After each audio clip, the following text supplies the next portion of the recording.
When Lou Salza came, he saw this raw potential in this school. Lawrence School is it's the first time in the United States that a school for kids with learning differences at the high school level has been built ground up. And Lou was deeply moved by that and came, but recognized program wasn't strong enough, board and head of school collaboration wasn't strong enough. I could go down the list of the things that didn't work.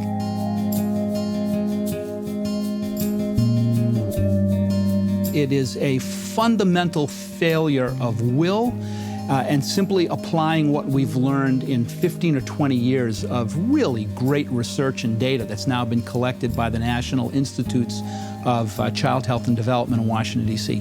We know that we can screen a child in kindergarten, January of the kindergarten year, and we can predict where they're going to be in the 8th grade.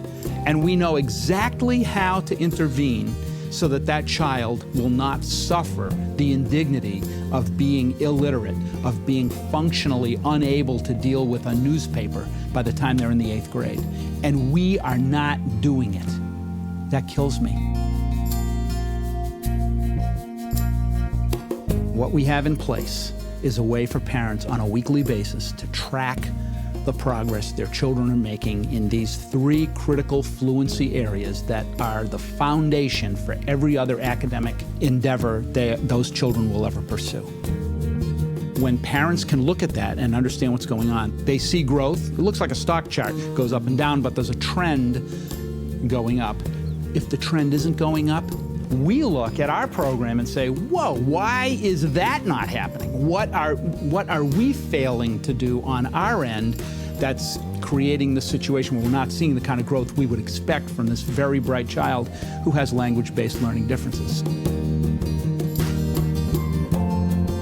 The proof of the pudding is that if you start out in the 5th percentile and the 15th percentile, you stay there. Well, our kids don't. They move up, and over 3 years, they start looking more and more like normally reading, normally writing, normally computing kids. And by the time they graduate from high school, we're sending 88% of our kids on to college. What changed was Lou being the type of leader that he is and being visionary, humble, so mission-driven, really clear on what kids needed and what a school needs to do. And he collaborated with the board to create an entirely new model. I think that's transformational leadership.